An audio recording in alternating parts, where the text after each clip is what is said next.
Olá, na aula de Geografia de hoje, o conteúdo é a relação entre os rios e os seres humanos. Os rios têm grande importância para os seres humanos porque fornecem a água necessária para a vida. Entre outras coisas, a água dos rios é utilizada no preparo de alimentos, na manutenção da higiene pessoal e na limpeza da casa. Os rios também são bastante aproveitados para a navegação, transporte de cargas e de pessoas e para irrigação, melhorando a terra das plantações. Além disso, muitos rios, em geral os de Planalto, atravessam terrenos acidentados e dão origem a quedas d'água, como cascatas e cachoeiras. A força das águas é aproveitada para a produção de energia elétrica nas chamadas usinas hidrelétricas, que geram essa energia por meio de turbinas acionadas por uma corrente de água e distribuindo para as casas, as indústrias, o comércio, as ruas e as fazendas. Sendo assim, a água dos rios, além de servir, como foi dito, para preparar alimento, para a manutenção da nossa higiene, limpeza, os rios também são utilizados para navegação, quando ele transporta cargas e pessoas, e para irrigação, melhorando a terra das plantações. Os rios que cortam terrenos de Planalto, eles possuem queda d'água, e essas quedas d'água é o que a gente chama de cascatas e cachoeiras, certo? E essas cascatas, essas cachoeiras, essa água, ela pode ser armazenada em represas, que também são chamadas de usinas hidrelétricas, onde a gente pode observar nessa imagem que a força que move as turbinas de uma usina vem das quedas de água de um rio, mas pode vir também da força de seu volume de água. Se for um rio que possui uma grande profundidade de água, ele também vai gerar essa força para mover essa turbina e fazer com que gere energia elétrica. Observe o caminho que a água percorre. Quando a água que está presa na usina, por uma parede de concreto, ela tem uma porta de controle que, quando ela é aberta, a água passa pelo duto, que o duto é o caminho que a água vai percorrer. Nesse caminho do duto possui uma turbina. Essa turbina ela começa a girar bem rapidamente com a força da água e gera no transformador a energia elétrica. Ele vai gerar a energia elétrica que vai ser distribuída pelas linhas de energia até chegar em nossa casa. Vamos agora assistir um vídeo que explica mais detalhadamente como acontece a chegada da energia elétrica em nossa casa.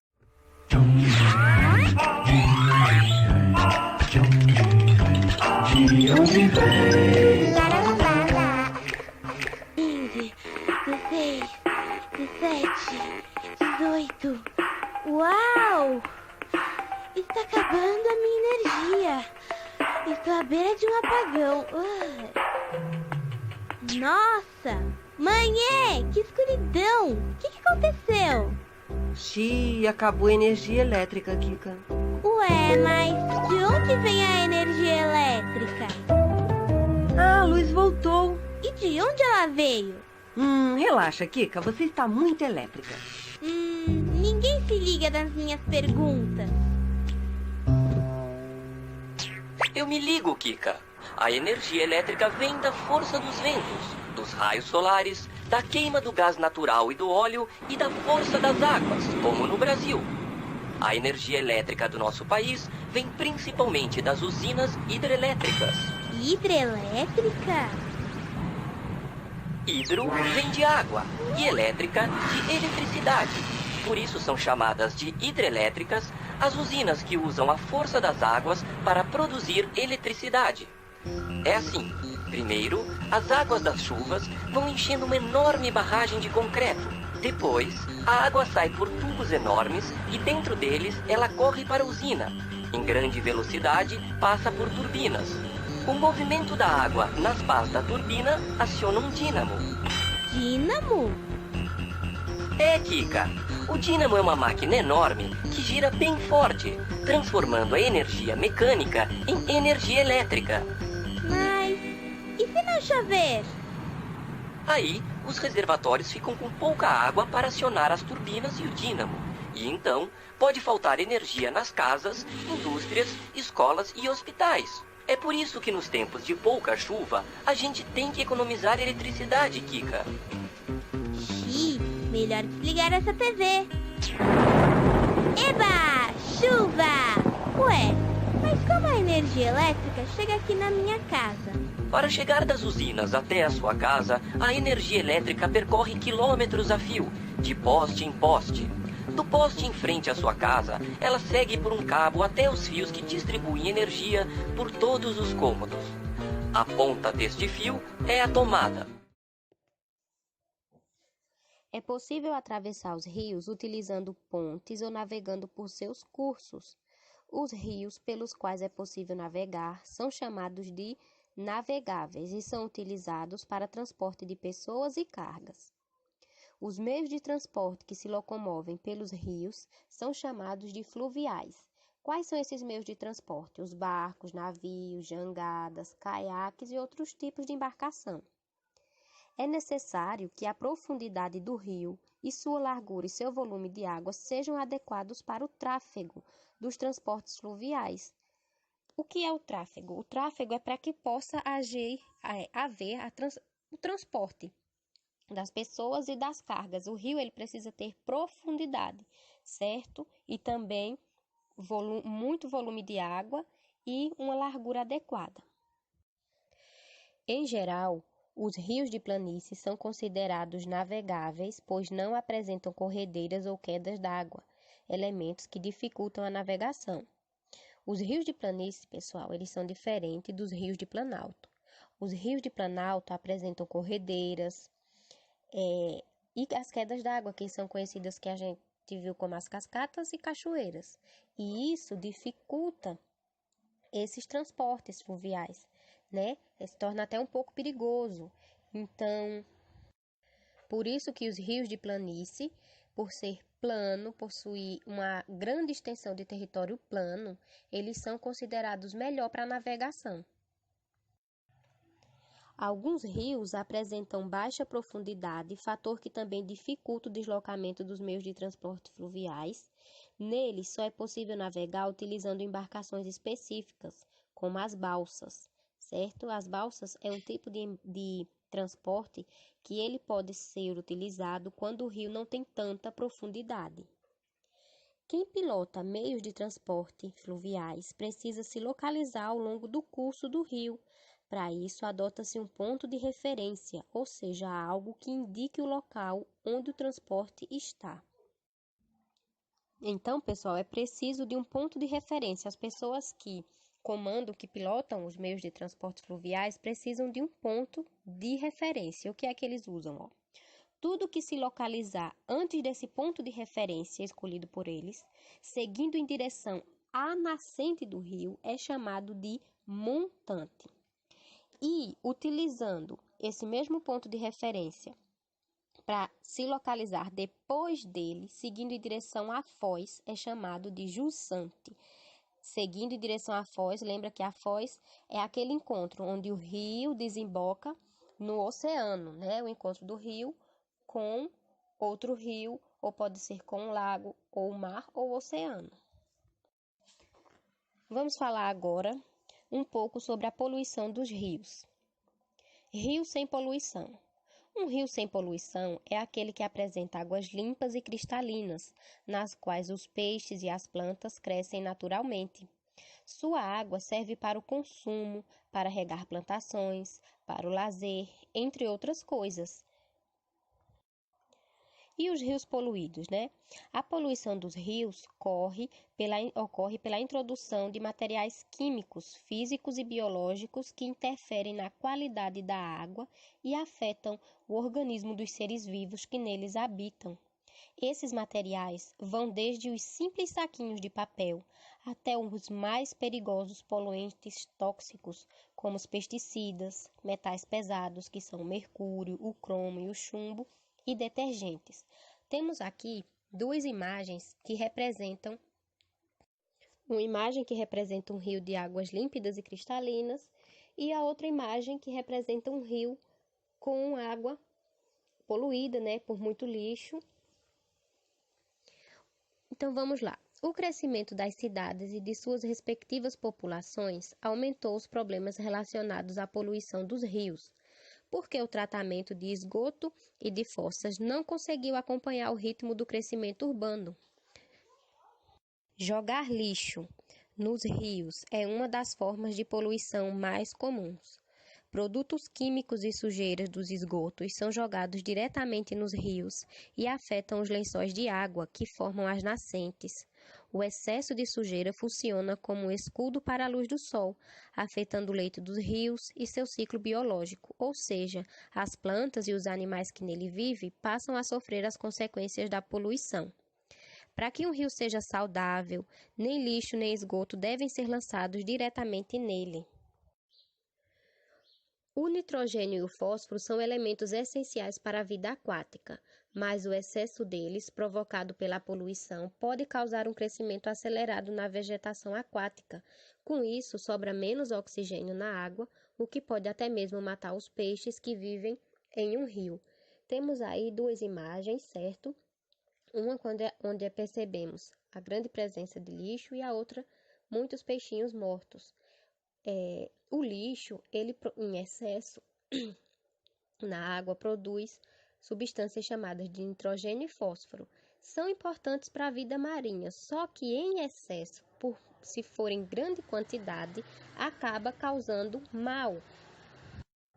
Com isso, afeta a vida dos peixes que vivem nesse ambiente.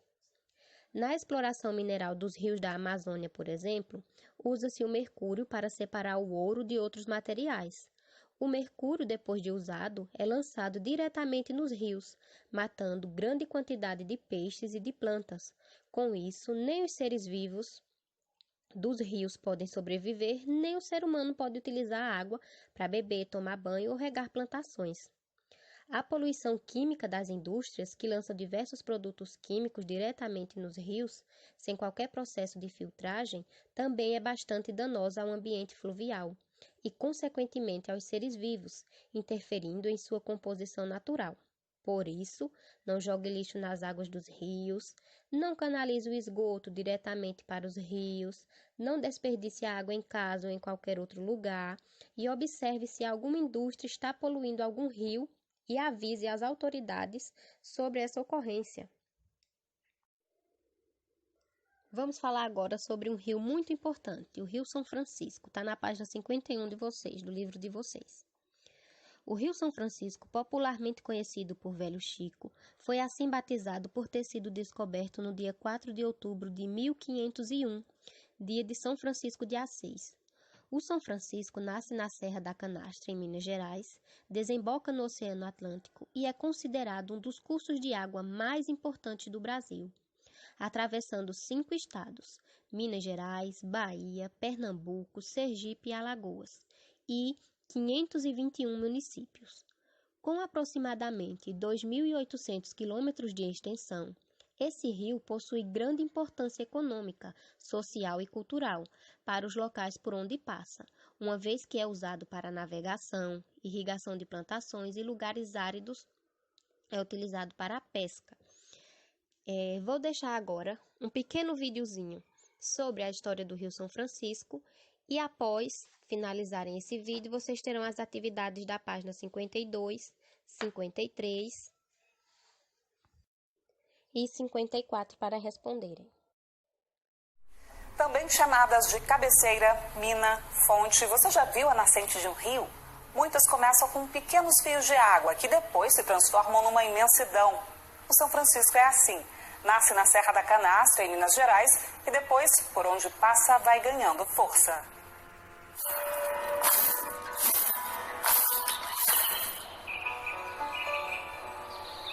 Chamado por muita gente pelo apelido carinhoso de Velho Chico, o Rio São Francisco também é considerado o rio da integração nacional. É a veia principal de uma rede com 168 afluentes. O São Francisco traz benefícios para mais de 16 milhões de habitantes em todo o seu leito. Ele gera energia por meio de 6 usinas hidrelétricas e garante a prosperidade da agricultura. O São Francisco também é um rio perene, que não seca no período de poucas chuvas.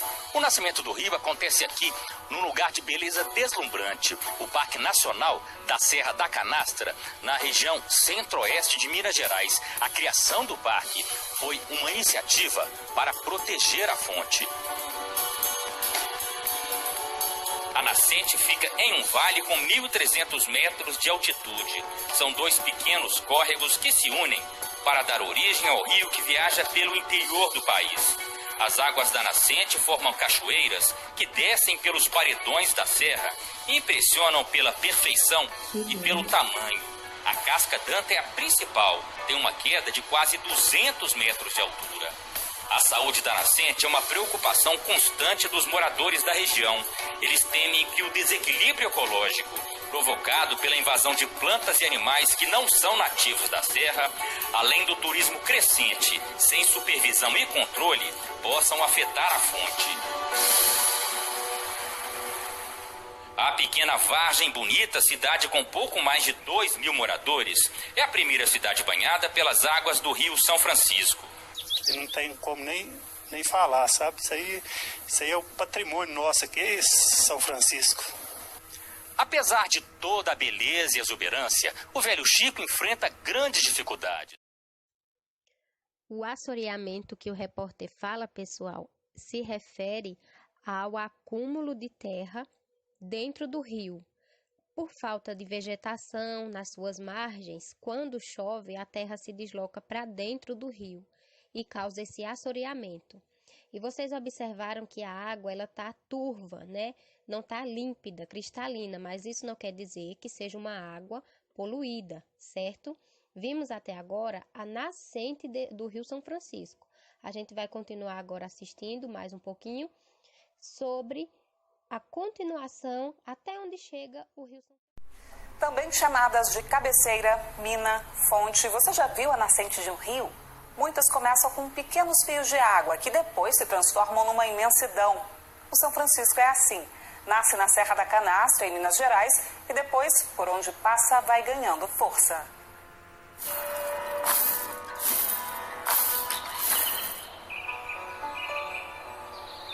Chamado por muita gente pelo apelido carinhoso de Velho Chico, o Rio São Francisco também é considerado o rio da integração nacional. É a veia principal de uma rede com 168 afluentes. O São Francisco traz benefícios para mais de 16 milhões de habitantes em todo o seu leito. Ele gera energia por meio de 6 usinas hidrelétricas e garante a prosperidade da agricultura. O São Francisco também é um rio perene, que não seca no período de poucas chuvas. O nascimento do rio acontece aqui, num lugar de beleza deslumbrante, o Parque Nacional da Serra da Canastra, na região centro-oeste de Minas Gerais. A criação do parque foi uma iniciativa para proteger a fonte. A nascente fica em um vale com 1.300 metros de altitude.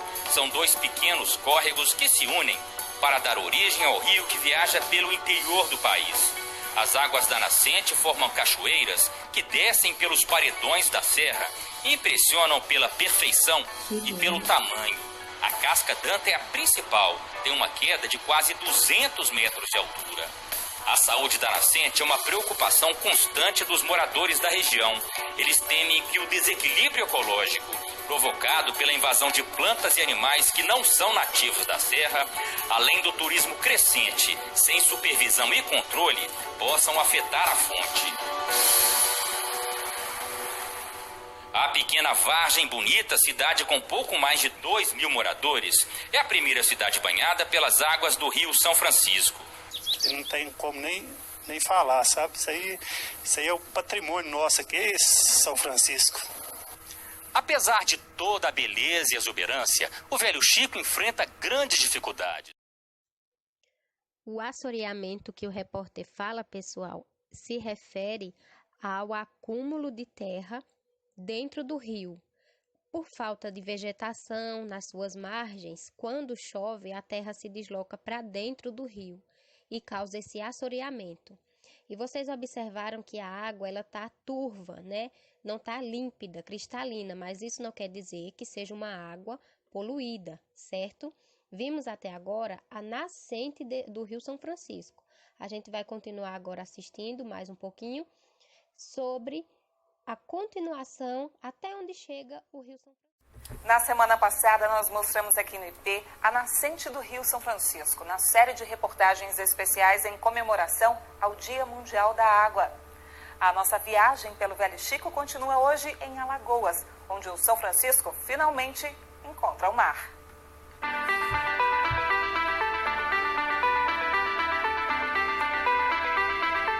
Tema de muitas músicas e livros,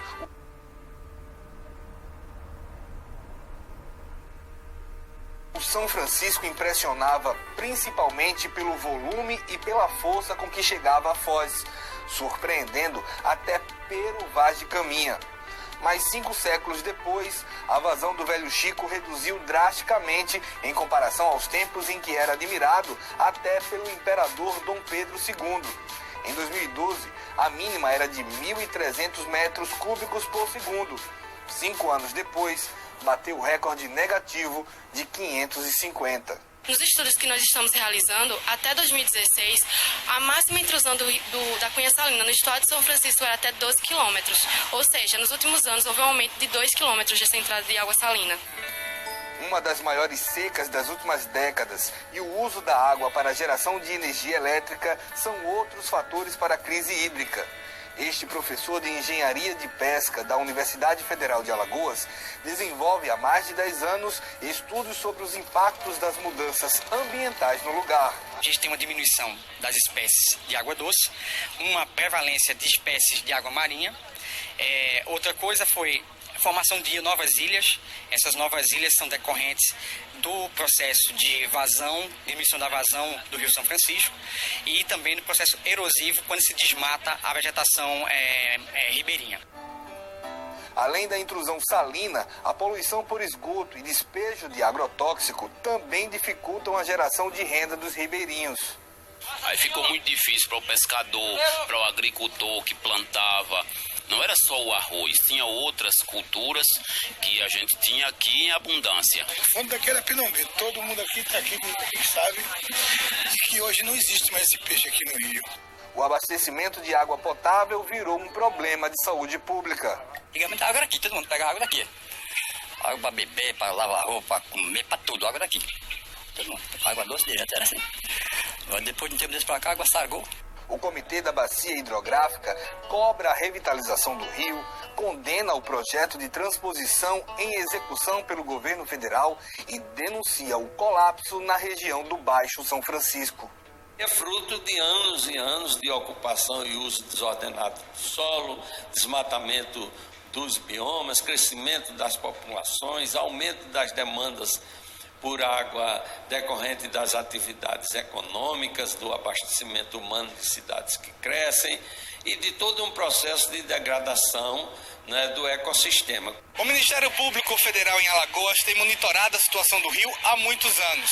Instaurou em 2015 um inquérito civil sobre a diminuição da oferta de água potável em razão da intrusão salina e faz parte da fiscalização preventiva e integrada do São Francisco com ações com as comunidades tradicionais.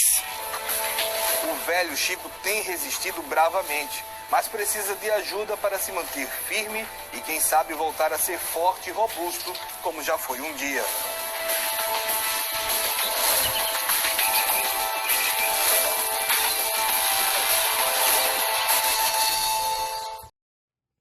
Então, pessoal, vimos que em decorrência ao desmatamento, à poluição, à mudança do curso do rio, à seca, tudo isso tem feito com que o mar avance para o rio, e a água salgada do mar tem se misturado com a água doce do Rio São Francisco, e com isso está causando o que o entrevistado falou, que a água está se tornando mais salgada por conta da presença do salitro que está na água do mar. E não esqueçam, o Rio São Francisco, ele passa pelo nosso estado, por Pernambuco, ele começa em Minas Gerais, passa na Bahia, Pernambuco, Sergipe e desemboca em Alagoas, certo? Por hoje é só, até